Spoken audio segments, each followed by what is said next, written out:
Hi there. You're inside of Stress Talk Live.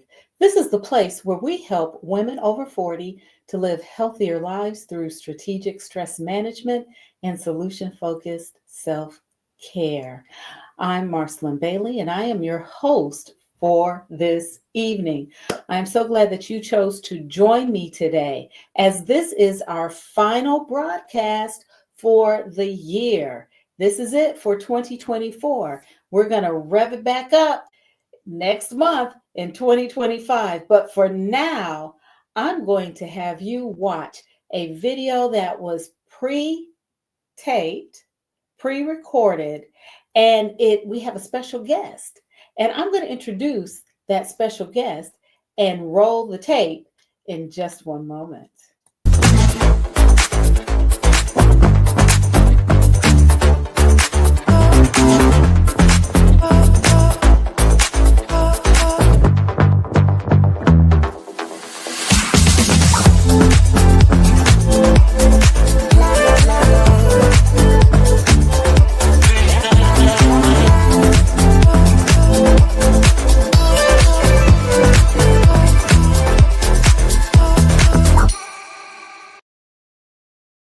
Hi there. Welcome again to Stress Talk Live. This is our final broadcast for this year.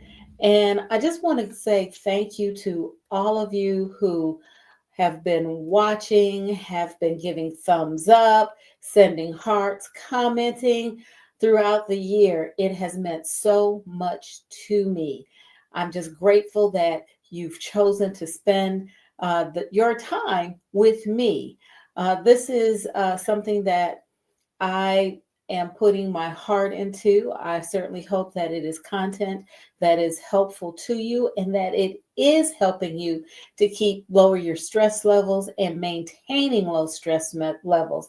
Not just by doing that surface kind of thing, but diving deep into the actual causes of your increased stress, and by implementing strategies that help you maintain lower stress throughout every aspect of your lives. So thank you so much for being here with me. Today, I had the privilege of talking with another friend of mine, Janel Holland, who is a licensed clinical social worker. She is also she has her own private practice, and she's the director of behavioral health for a health entity in our region. And I'm going to just roll the tape. Why belabor? Let's get started. So Janelle is going to talk with us and share with us 5 top strategies to relieve stress and to tame your holiday blues. Let's see if I can get it. Let's see. I don't know. We'll see if I can do this so that you can see her and not see me. Here we go. Hey there, this is Marcelin, and you are inside of Stress Talk with Marcelin. And as you know, we are in our Get Through the Holidays Without Losing It initiative. And today I have a very special guest. I have someone who is a friend, a colleague, and someone who has mentored me as I pursued my private practice. Actually, she played a trick on me, but I'll get into that in a little bit later. But first, I want to introduce Janel Holland to you. Janel Holland is a licensed clinical social worker, a minister. She's actually a pastor and an entrepreneur. And she has dedicated her lives to transforming the lives of individuals and families through relationship building, healthy relationships. She founded Power for Living Enterprises, which is a counseling and consulting firm. And it's located here in coastal Georgia. And for those of you who aren't sure where coastal Georgia is, if you find Savannah, look at Savannah on the map. and you put your finger there on your map and just trace all the way down to Florida, Jacksonville, Florida. That is coastal Georgia, and that is where we live. Janelle is very accomplished, and I'm so glad that she joined me today. She has spoken on several continents, she has spoken nationally, and all in the promotion of good mental health. And she vows to each person that she meets to show them a more excellent way of life. And so I am excited. Janelle, thank you for being with me. We've Excellent. walked this walk together for a very, very long time. And I Mhm. know that I know what you offer and what you bring to the table, and you do exceptional, exceptional work.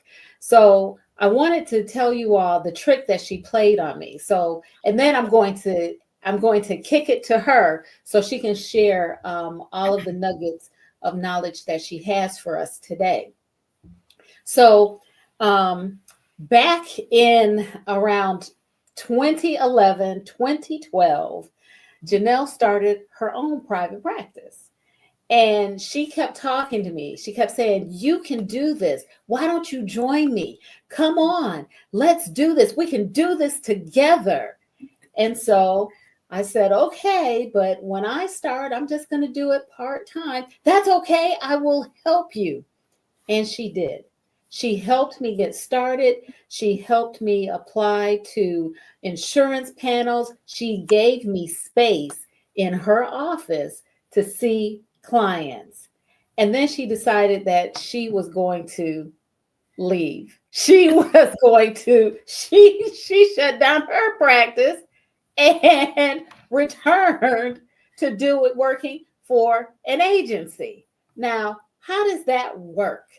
She did. She left me. She left me, and there I was, not knowing what to do, but she was really there for me the whole time. She has since left the organization. She has started Power for Living Enterprises. She has been in private practice for a number of years, and she has moved into serving our community regionally as she directs mental health services for another agency. So, Janelle, first and foremost, Hmm. I want you to tell us a little bit more about Power for Living. Thank you, Miss Marcy. Thank you for having me on tonight. It is an honor to be on with you, also as a mentor and friend and colleague for a number of years. So, Power for Living Enterprises simply is an organization that seeks to help people have great relationship with God, with themselves, and with others. And we do that through our coaching. We do that through our speaking, our workshops, our training, all the different things that we do to really help people have those basic life skills to have better relationships. Because what good is it if you can't get along with yourself? What good is it if you can't get along with the people that you're in connection with every day, whether that's family, coworkers, neighbors, whoever? You want to have great relationships. And then as a believer, of course, we want to talk about our relationship with our creator. So we put on workshops, we do training, we have books, we you name it, we've probably done it already. So that's kind of the heart and the message that we put out no matter where we go. And we're just looking to do even more amazing things in 2025 to really help people build those relationships. Mm-hmm. Yeah. Tell me, um, how did you, how I understand what Powerful Living does, who it serves. How did you get to the place where you said, I am going to share this power for living with others?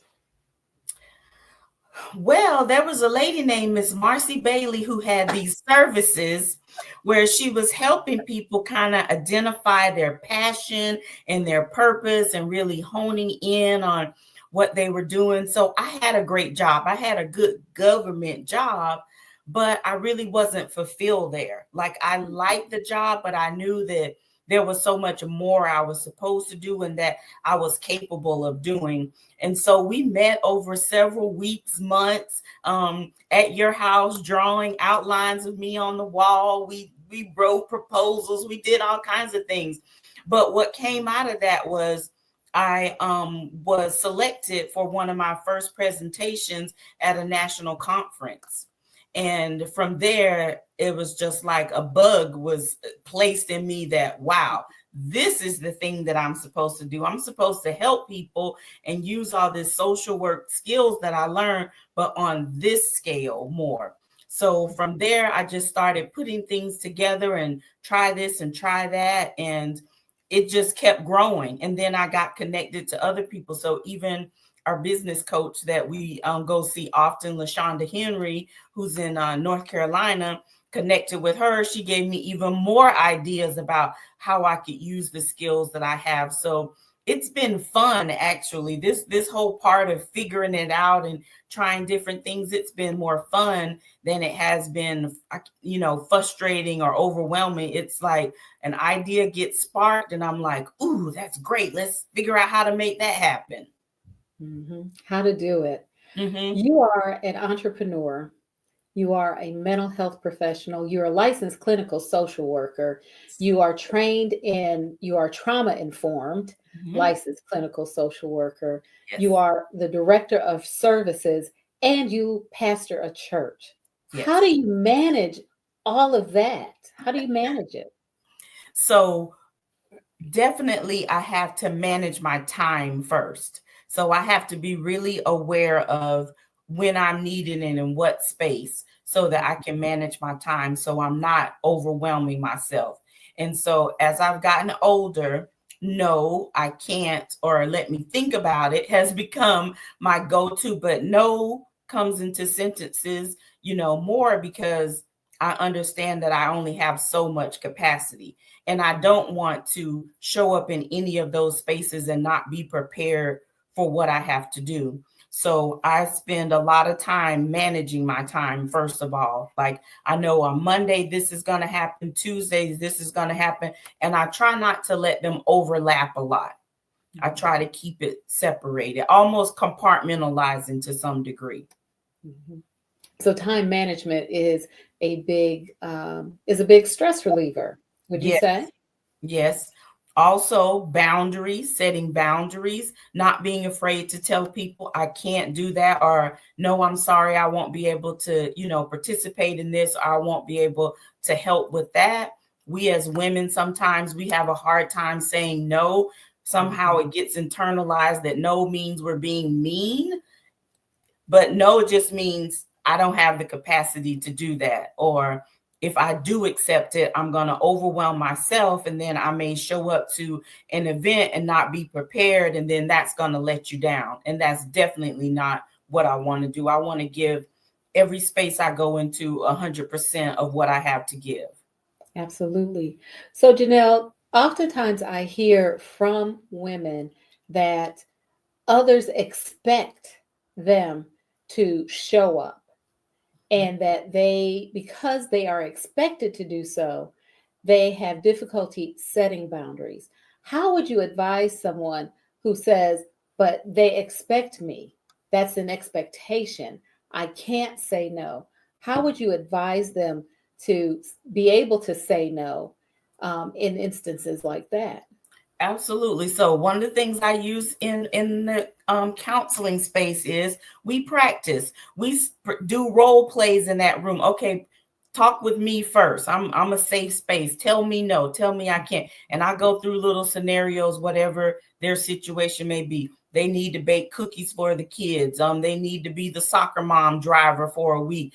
They gotta bake a casserole for the choir practice, like whatever it is. And we just practice telling me no first. I also have them practice in the mirror. Go look at yourself in the mirror and see how you look when you say no. Practice, because this is going to help it be more easier when they have to tell someone no. And then I have them also think about why are you saying no? So they can know the why, so that they're not internalizing that it's being mean or they're hurting someone's feelings or all of those things that we say to each other that's not true, or what society has projected onto us. Women should be this, women should do that.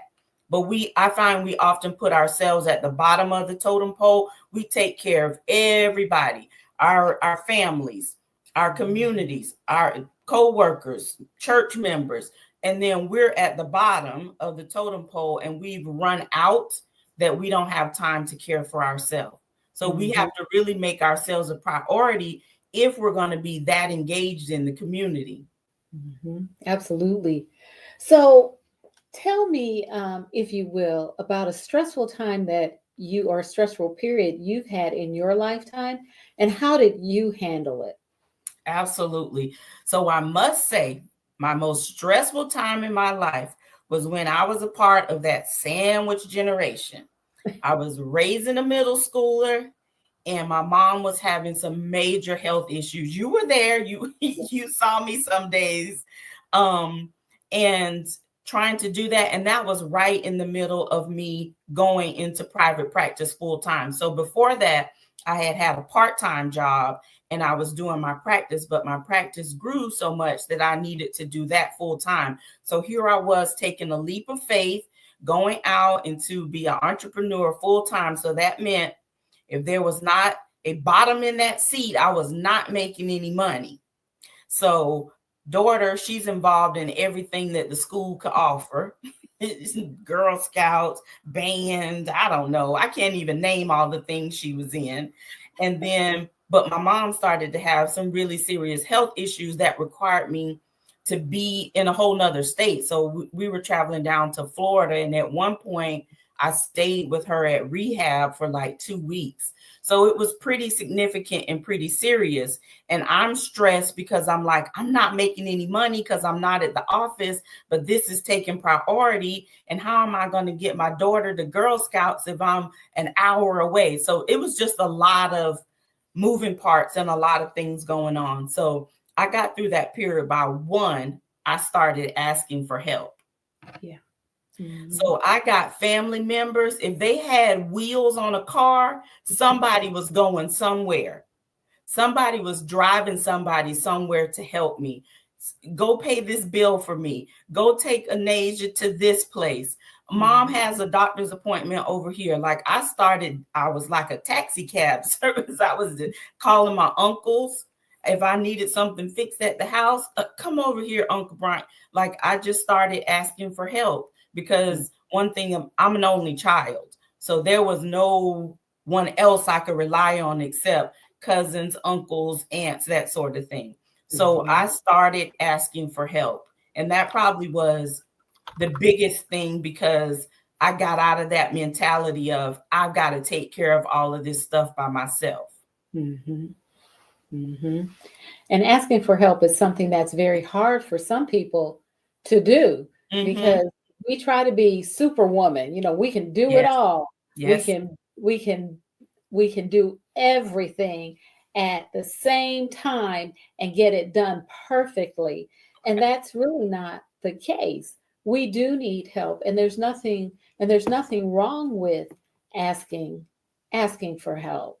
No, you know Um, what my family said, they were actually happy to assist. Oh, you need this? You okay, yeah, I got it. They were happy to help. yeah, yeah. And that's the importance of community. And one of the things that I try to stress with my clients is being in a community of like-minded people who are willing and able to be supportive in times of need like that. Mhm. It's very valuable. Um, and it helps you too, because when you're available for other people, it makes you feel good. Yes, absolutely. So, Janelle, we have been through some stressful times together, work wise, Mhm. work Definitely. wise, and a big part of my audience um, is um, is social workers. I have a large community of social workers, and being a social worker is very difficult, especially during the holiday season where there's so many needs and not always enough resources. Mhm. How would you suggest, or what advice could you share with those individuals who work in high stress fields like social work, where Mhm. they're trying to help people? They're trying to make brick out of straw, Mhm. essentially. Mhm. What advice can you share with them around stress management? Well, I would definitely say when you're thinking about that, more needs than you have resources, you're going to have to kind of change your perspective on, set your expectation for what you feel is you being successful or you being able to help them. So maybe I can't buy a family of 8 children enough toys for all of them, but what could I do to help this family? Maybe I'm only able to get them the food for a meal to connect them to a resource that gives them the meal. So maybe changing my expectation a little bit about what help would look like for this. So yes, all of us social workers have that big S on our chest for, superwoman, superman. We want to save the world, and that's a great quality to have. But I like to, use this scripture. What is it to gain the whole world and lose my soul? So I think of it like, if I help all these other people, but I'm frazzled out at the end, what Mhm. good am I then? I won't be available to help anyone else. So I Mhm. have to change my perspective of what I think is really helping them so that I am there to help those that I can. Yeah, yeah, because it can be very daunting. Mm-hmm. So I know you have a hack that you use to manage, or that you share to manage, decrease, or do away with overwhelming stress. What is that hack? Okay, so this is going to be controversial. Okay. It is, I pay for services. Like Ha. some things that we would maybe normally do, like cleaning, I outsource Hmm. because I think of it this way: I'm helping another small business by employing them to come and take care of something that I really don't have the time to take care of. Hmm. So, yes, I'll outsource stuff. Like tomorrow, the wonderful sweet potato pies that we'll be eating were not made with my own hands, but they're going to be delicious nonetheless. And I didn't buy them in the Walmart. So, some other wonderful woman homemade these pies for me because I just didn't have the time to do it myself. So, yes, outsource when you can. Hmm. Cleaning, cooking, driving, the simple things, Hmm. the things that don't need my personal touch to them sometimes. Yeah, yeah, yeah. And that is such, that's not so controversial. It is surprising because I've never heard anybody say that, but it does make sense, right? Mm-hmm. It just makes a lot of sense. Take Right. some of those things off your plate, and the time that it saves you is really worth the cost. And a lot of times that cost, it oftentimes it's very minimal, It um, is. It is. comparatively. Yeah. Right. Because I could pay the money or be tired, grumpy, and cranky because I've worked all day, baked pies, cleaned up, mowed the lawn. Like, I'm not going to be any good for the holiday tomorrow because I've exhausted myself. It's going to Hmm. be much more fun with me being available to interact and have fun with my family and friends, as opposed to, I'm on the bed sleep because I did all these things yesterday. Hmm. Yeah. So, Yeah. That's an excellent idea to outsource. get somebody else to do it, right? Yes, get somebody Let else to somebody do else it. handle that. Yes. And There's sometimes, nothing. Mhm. what I was going to say, sometimes those people are better at those things than you are. Sometimes they're better at them. So I know we learned this from being business owners. Like, why would I worry about getting the books done when I could just see another client and make enough money for the bookkeeper to do it? Amen. And the bookkeeper probably is one of those quirky people who likes numbers, and they like, as opposed to me, who's about to pull out my hair from when we used to go sit with our bookkeeper, and she tried to teach us how to do QuickBooks, and we will all be looking like, oh my gosh,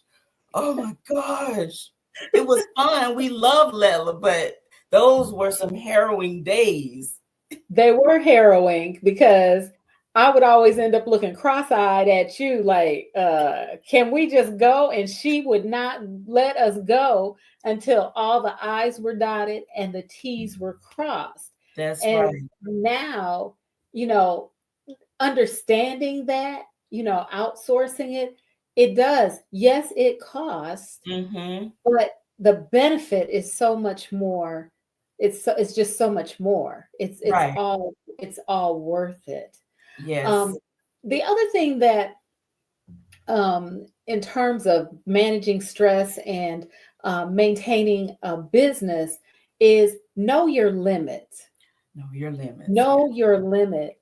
When Mm-hmm. you have, especially in the spaces that we're in as therapists, um, when someone comes to us, we're going to give them their our all for the time that they're with us, and then we have to do the other part of that work to make Right. sure that we're in compliance with what's required. Right. We cannot, sometimes we can get into a space where we're like, oh my gosh, this person has to see me. They're calling and they absolutely have to see me.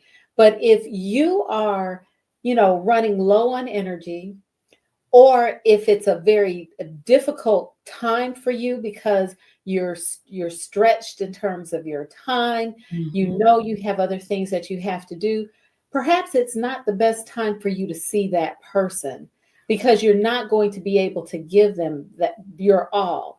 And Right. that's okay. You have to understand that it is okay, because you have other avenues. You can make sure that they are safe Mm-hmm. and schedule them the next week, or Mm-hmm. at a time that works better for you after you've replenished your energy.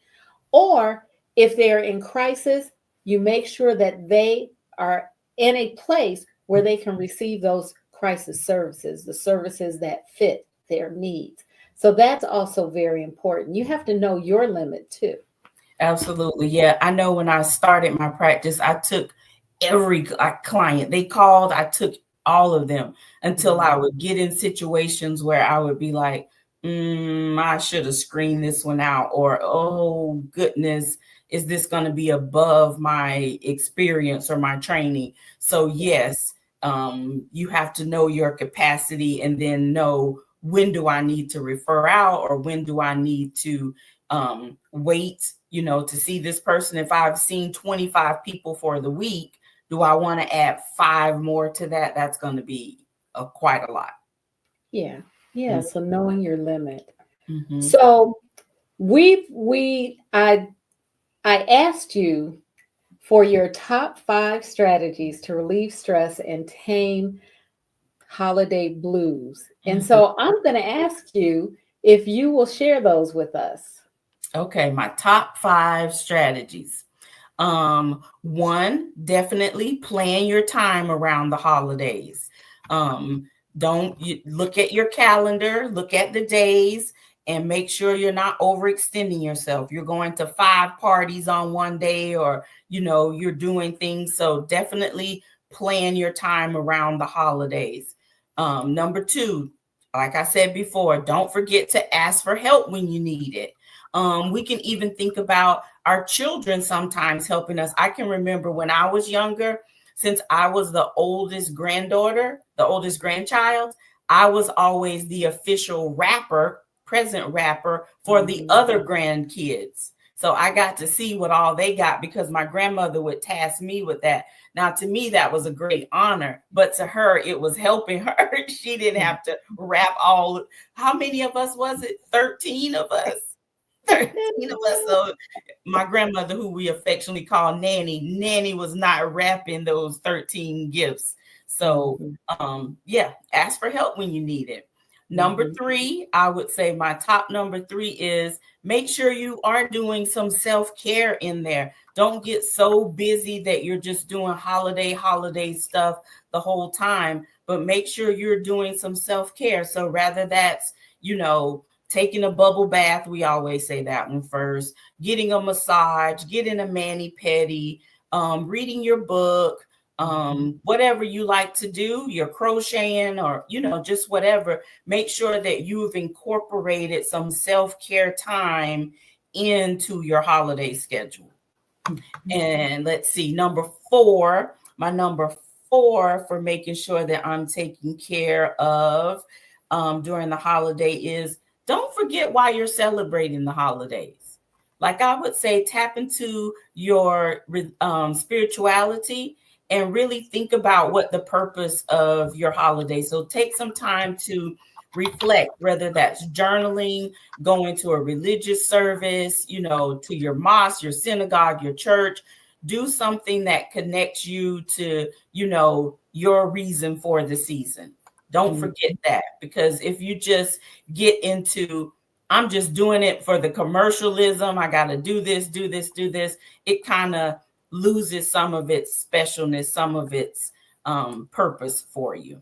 And then the last one I would say, number 5, is do something fun. Do something that you enjoy.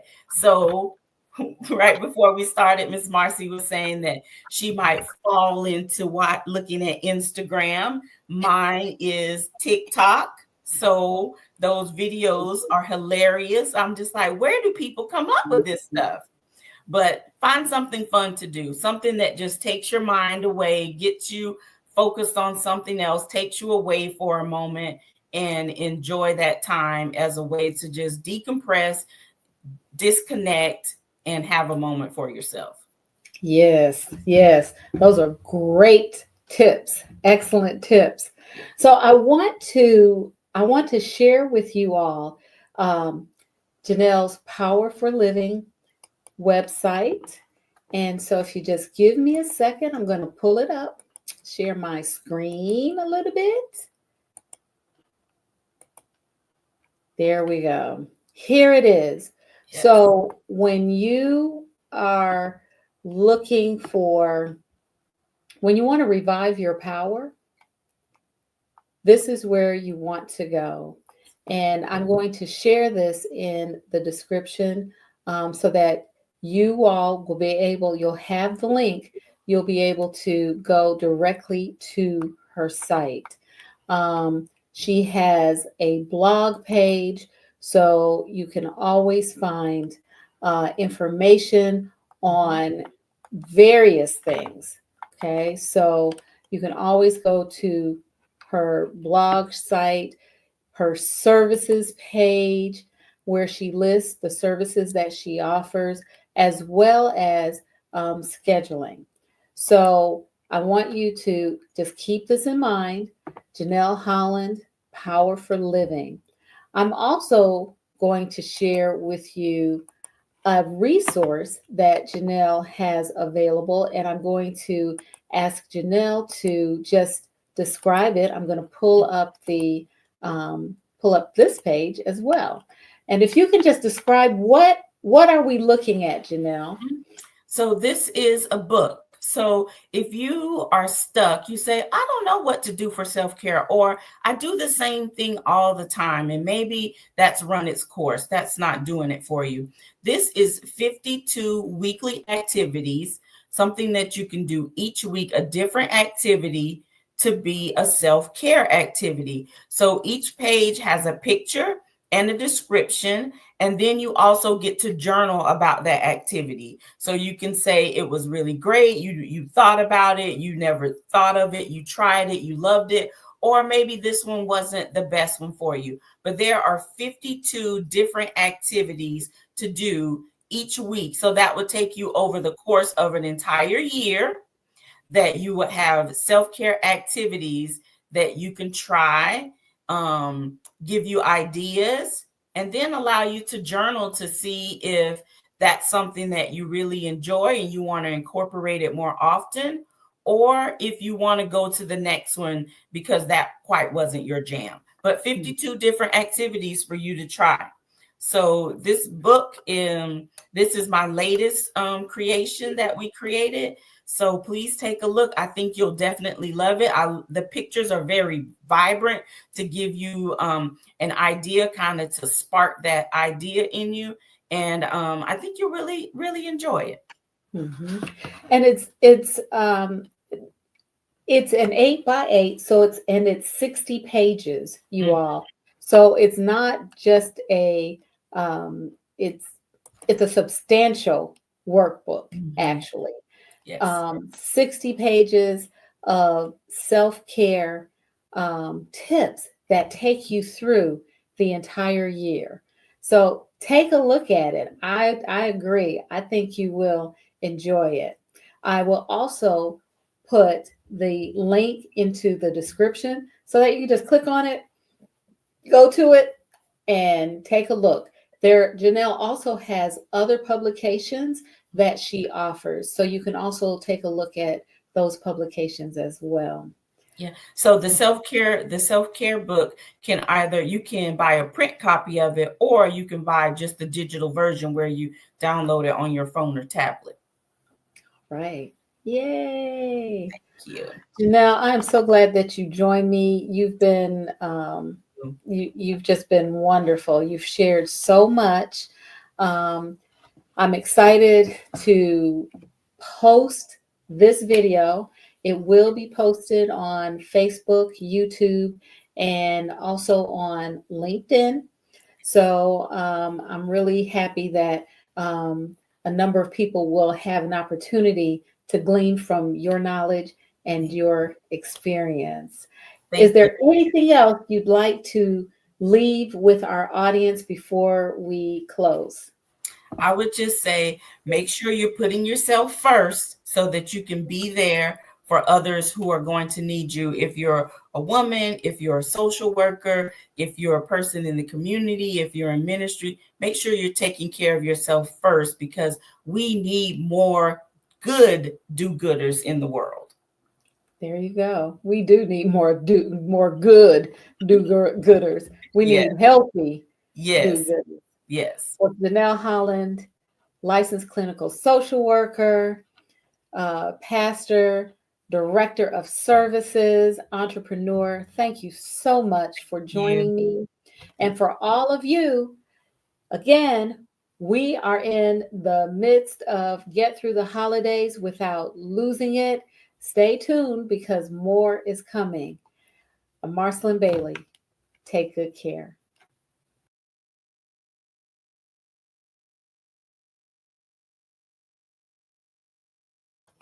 I did it again. I muted myself and I was talking. I was saying, there you have it. This is our final broadcast for 2024. Join me next year for 2025. We're going to be sharing more information as to how you can strategically take good care by lowering your stress levels and taking good care of yourself.